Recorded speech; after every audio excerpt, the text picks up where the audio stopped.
మీ stroke చాలా ఎమెచ్యూరిష్గా ఉంది. ఇదివరకు ఎప్పుడైనా ఫైట్ చేశారా? మీ స్ట్రోక్ చాలా అమెచ్యూరిష్గా ఉంది. ఇంతకుముందు ఎప్పుడైనా ఫైట్ చేశారా? నాకు తెలిసి మీరు సోషల్ మీడియాలో ఉండుంటే ఈ క్లిప్పు ఐదర్ మీరు ట్విట్టర్లో కానీ, ఇన్స్టాగ్రామ్లో కానీ, యూట్యూబ్లో కానీ, ఫేస్బుక్లో కానీ లాస్ట్ 1 వీక్ నుంచి మీరు చూసి ఉండాలి. చూస్తారు, వద్దన్నా కూడా అది కనబడుతుంది.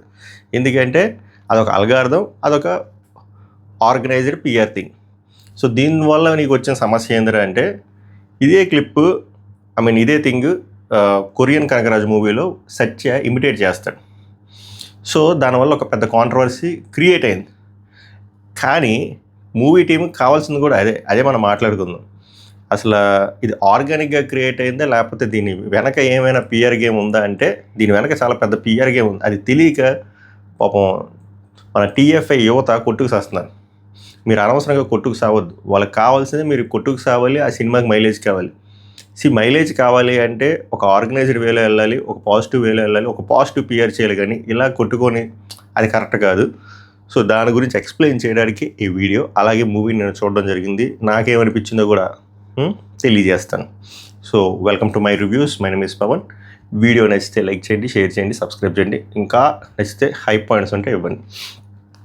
ప్రాబ్లం ఏందిరా అంటే అటుపక్క వర్గం వాళ్ళు అనొచ్చు. ప్రాబ్లం ఏంటి? ఇంతకుముందు కూడా సత్య ఇమిటేట్ చేశాడు కదా, సీనియర్ ఎన్టీఆర్ గారిని ఇమిటేట్ చేశారు, కృష్ణని కూడా ఇమిటేట్ చేశారు, సూపర్ స్టార్ కృష్ణ గారిని, చిరంజీవి గారిని ఇమిటేట్ చేశారు మత్తు వదలరా పార్ట్లో. ప్రాబ్లం ఏంటంటే ప్రాబ్లం ఏ లేదు, ఇమిటేషన్లో అసలు ప్రాబ్లం లేదు. సత్య కామెడీ చాలా క్లీన్గా ఉంటుంది, చాలా ఆర్గానిక్గా ఉంటుంది. Big fan of Satya period. Matter ఏంద్రా అంటే ఏదైనా ఆర్గానిక్గా జరగాలి. ఎలా అంటే చాలామందికి కొంతమంది డౌట్ వస్తుంది, ఇది 1 వీక్ ముందే కదా బ్రో వైరల్ అయింది, ఈ సినిమాలు ఎలా పెట్టారు? నిన్న కాంట్రవర్సీ గురించి అడిగితే ప్రెస్ మీట్లో వరుణ్ తేజ్ గారు ఇది మాకు it was a quite coincidence, మేము నవంబర్లో షూట్ చేసాము అన్నారు. క్వైట్ కోఇన్సిడెన్స్ కాదు, ఇట్స్ ఎ పిఆర్ స్ట్రాటజీ. బేసిక్గా ఈ క్లిప్ ఏదైతే ఉందో ఎమెచ్యూరిష్గా ఉంది అనేది ఇది 1 ఇయర్ బ్యాక్ వైరల్ అయింది. ఇంత వైరల్ అవ్వలేదు, కొంచెం వైరల్ అయింది, మళ్ళీ అయిపోయింది. ఒక 1 వీక్ అలా వైరల్ అయిపోయింది.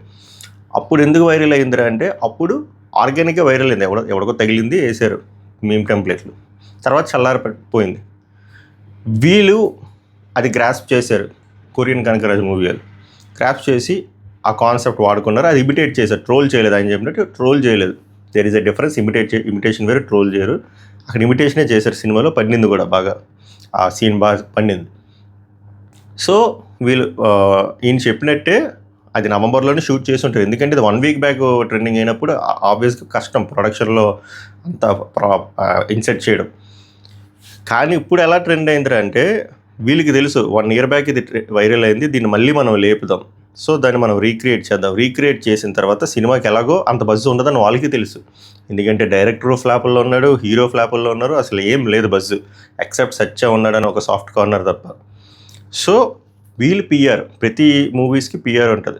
ఇప్పుడు మీరు కావాలంటే నిన్నే మన నాగవంశీ బ్రో ఇంటర్వ్యూ ఇచ్చాడు రాటాక్స్ విత్ వీకేలో. అందులో చూడండి అసలు పిఆర్ గేమ్ ఎలా ఉంటుంది. పోస్టర్ల మీద ఎప్పుడు ఏ ప్రొడ్యూసర్ ఒరిజినల్ నెంబర్ లేరు, ఒరిజినల్ కలెక్షన్ లేరు. వాళ్ళకి కావాల్సింది ఆ బూస్ట్ చేసే నెంబర్లో వాళ్ళకి కావాల్సింది ఫ్యాన్స్ కొట్టుకోవాలి, అది యూజ్ చేసుకొని వాళ్ళు they will proceed further. Okay, కావాలంటే వీడియో చూడండి, అక్కడ అర్థమైపోద్ది. ఓకే, ఎక్కడ ఉన్నప్పుడు సో వీళ్ళు 1 వీక్ బ్యాక్ నుంచి వీళ్ళు పిఆర్ దిగింది, ఈ టీం పిఆర్ దిగి వాళ్ళు పుష్ చేస్తారు. వాళ్ళు పుష్ చేయడం వల్ల ఆర్గానిక్గా గ్రో అవ్వడం వేరు, ఇలాగ పుష్ చేయడం వేరు. ఇలా బల్క్లో పుష్ చేస్తే ఇది ఆల్రెడీ 1 ఇయర్ బ్యాక్ చిన్న ట్రెండ్ అయింది కాబట్టి దానికి లైఫ్ ఉంటుంది. సో వీళ్ళు పుష్ చేయడం వల్ల ఎలా పుష్ చేస్తారు అంటే డబ్బులు ఇచ్చి పుష్ చేస్తారు. డబ్బులు ఇచ్చి మెంబర్స్కి టెంప్లెట్లు క్రియేట్ చేయమంటారు. తర్వాత అది బాగా ఎక్కిస్తారు మనకి. ఎక్కించిన తర్వాత అప్పుడు మనం వస్తాం. మనం వచ్చేప్పుడు అది వీళ్ళు వీళ్ళు డబ్బులు ఇచ్చి పుష్ చేశారు. తర్వాత అది వైరల్ అవ్వడం వల్ల ఇప్పుడు అందరూ కూడా రియాక్ట్ అవుతున్నారు, అందరూ దాని గురించి మాట్లాడుతారు. కట్ చేస్తే సినిమా ఆ టైంకి రిలీజ్ అవ్వాలి, అలా అయ్యింది, అలాగ వర్కౌట్ అయింది. కానీ ఇదంతా కొంతమంది సీనియర్ ఎన్టీఆర్ గారు ఫ్యాన్స్కి నచ్చలేదు. ఎందుకు నచ్చలేదు అంటే నేను చెప్పినట్టు ఇది ఆర్గానిక్ వేలో వెళ్ళుంటే వాళ్ళకి ఫైన్. కానీ ఒక క్లిప్ని కట్ చేసి అది కావాలని ముందే షూట్ చేసుకొని ఇలా 1 వీక్ ముందు ఇలా పిఆర్లో పుష్ చేసి ఇవన్నీ చేసినప్పుడు ఒక మంచి సీను కట్ చేసి వాళ్ళు నేను ట్రోల్ చేయలేదు, ఇమిటేట్ చేశాను అంటే వాళ్ళు హ్యాపీగా ఉంది. కానీ అది వీళ్ళు ట్రోల్ చేయలేదు, కానీ ఆ సీను అప్పట్లో అది చల్తాయి, ఇప్పుడు చూస్తే మనకు నవ్వు వస్తుంది, అది ట్రోల్ మెటీరియల్ అయిపోయింది. మీకు అది ఇంకా కనెక్ట్ అవ్వాలంటే వేరే హీరో ఫ్యాన్స్, కృష్ణ గారి ఫ్యాన్స్ కానీ ఎన్టీఆర్, చిరంజీవి గారి ఫ్యాన్స్ కానీ ఇమిటేట్ చేశాడు సత్య, కానీ వాళ్ళ సినిమాలో కూడా ట్రోల్ సీన్స్ ఉంటాయి. అవి పాతవి, ఒక 30-40 ఏళ్ళ క్రితం. అవి ఇలాగ సేమ్ థింగ్ ఇలా కట్ చేసి ఇలాగ ఆర్టిఫిషియల్గా పుష్ చేసి దాన్ని మళ్ళీ ఇమిటేట్ చేసి ఉంటే సినిమాలో, అప్పుడు వాళ్ళ ఫ్యాన్స్ కూడా హర్ట్ అవుతారు. సో నేనేమంటానంటే ఏదైనా ఆర్గానిక్గా చేయండి, ఇమిటేట్ చేయండి, మంచిదే. కానీ ఇంత అవసరమా అంటే ఫ్యాన్స్ తాలూకా ఎమోషన్ యూజ్ చేసుకుని ఇప్పుడు చూడండి, చిరంజీవి ఫ్యాన్స్ ఎన్టీఆర్ ఫ్యాన్స్ కొట్టుకొని వస్తున్నారు. అవసరం లేదు కదా. వాళ్ళు తెలుసుకోవాల్సింది అదొక కమర్షియల్ సినిమా, వాళ్ళు కమర్షియల్గానే ఉంటారు, ఎథికల్గా ఉంటారు. మీరు రక్తాలు చిందిస్తారన్నమాట. మా ఓట్ టీజర్కి ఇన్ని లైక్స్ వచ్చాయి. నేను నాగవంశీ గారు క్లియర్గా చెప్పారు, మేము లైక్స్ కొనుక్కుంటాం, వ్యూస్ కొనుక్కుంటాం, కామెంట్స్ కొనుక్కుంటాం, పోస్టర్ మీద నెంబర్స్, గ్రాస్, షేర్ అన్నీ ఫేక్ అని. మీరు ఇంకెందుకు సార్ కొట్టుకుసేస్తారు? సో దయచేసి చెప్తున్నాను కదా, అక్కడ చైనా వాడు, జపాన్ వాడు ఏవేవో చేస్తుంటే మనం మాత్రం టీఎఫ్ఐ బానిసలు మాత్రం రిలీజ్ కలెక్షన్ల గురించి కొట్టుకుసేస్తున్నాం. పోనీ రిలీజ్ కలెక్షన్లు అయినా జెన్యూన్ అంటే అవి కూడా ఫేక్. సో మీరు ఎప్పుడైనా మీ ఎనర్జీని పెడుతున్నారు ఒక దగ్గర అంటే దేనికి పెడుతున్నది, వర్తా కాదో ఆలోచించండి. అండ్ ఇలాంటి ఇష్యూలు ఎథికల్గా లేవు, ఎథిక్స్ లేవు అని అనుకోవద్దు.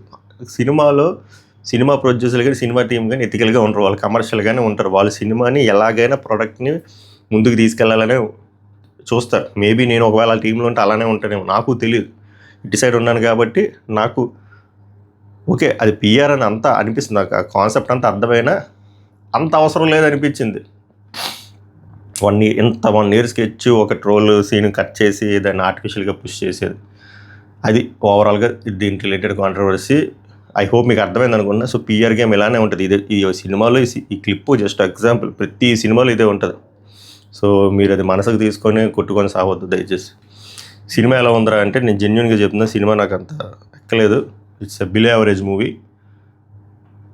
సత్యాన్ని తీసేస్తే cinema was nothing. Of course Varun Tej గారు అక్కడక్కడ బాగానే చేశారు, కొన్ని దగ్గర నాకు ఎక్కలేదు. నాకు ఎక్కింది ఏమైనా ఉందంటే సత్య కామెడీ, సత్య వాళ్ళ father combination and Satya Varun Tej combination. కొన్ని వెళ్ళిన సినిమా అయినో నేనేమి క్రిస్టఫర్ నోలన్ మూవీకి వెళ్ళలేదు, నేనేమి లాజిక్లు ఎతకట్లేదు, నాకు వద్దు కూడా. కానీ సెన్స్లెస్గా ఉండకూడదు. అలా సెన్స్లెస్ సీన్స్ ఇన్ని ఎస్పెషల్లీ క్లైమాక్స్. జస్ట్ ఒక చిన్న ఎగ్జాంపుల్ ఇస్తాను. ఆత్మ కొట్టుకుంటారు, ఫైన్, మనం చాలాసార్లు చూసాం. ఆత్మ కొట్టుకున్నప్పుడు వాళ్ళు కొట్టుకోవాలి. అంటే వాళ్ళకి వెపన్స్ ఉన్నాయంటే ఆల్ వెపన్స్ అంటే భూమి మీద లేనివి, వాళ్ళు భూమి మీద ఉన్న రాడ్లతో కొట్టుకుంటారు. అది ఒకటి తగులుతుంది, ఒకటి తగదు, ఇలా మాట్లాడుకుంటే బొచ్చుడు. హీరోయిన్ కూడా ఏదో గ్లామర్ కోసం పెట్టారు, కానీ ఆమెకి అసలు యాక్టింగ్ దొరికిపోయింది. ఆమె చాలా సీన్లో సత్య వీళ్ళందరూ భయపడితే ఆమె నవ్వుతుంది, ఒక వెరైటీ ఎక్స్ప్రెషన్లు ఇస్తుంది. అది నేను డిస్కనెక్ట్ అయిపోయాను. Unwanted songs, unwanted elevations. ఆ సినిమాని 2 గంటల్లో తీయొచ్చు, అంత సాగదీశారు. ఫస్ట్ హాఫ్లో ఇంటర్వెల్లో రాకపోయేసరికి నేనేమైనా మిస్ అయ్యానా, ఏమైనా అయ్యిందా, మధ్యలో పడుకుని పోయిన అనిపించింది, అంత ల్యాగ్. బట్ కలెక్షన్లు అయితే వస్తేనే ఈ కాంట్రవర్సీ వర్కౌట్ అయింది, బ్రేక్ ఈవెన్ రావచ్చు. Happy for producer, happy for director, happy for Varun Tej. But it could have been better అనిపించింది. But end of the day ఏమో, it's not my cup of tea. ఏమో మీకేమనిపించింది చెప్పండి. నాకు సత్య కామెడీ తప్ప అంతే ఎక్కలే. It's quite below average movie. ఓవరాల్గా కాంట్రవర్సీ రిలేటెడ్ అది. సో దయచేసి దీని గురించి కొట్టుకుసావద్దు, ఇదంతా పిఆర్ స్టంట్. ఓకేనా, రేపొద్దున మీరు ఏవి చూసినా కూడా పిఆర్ స్టంటే. సో దానికోసం మీరు రక్తం చిందించొద్దు. అది మ్యాటర్. నమస్కారం, ధన్యవాదాలు.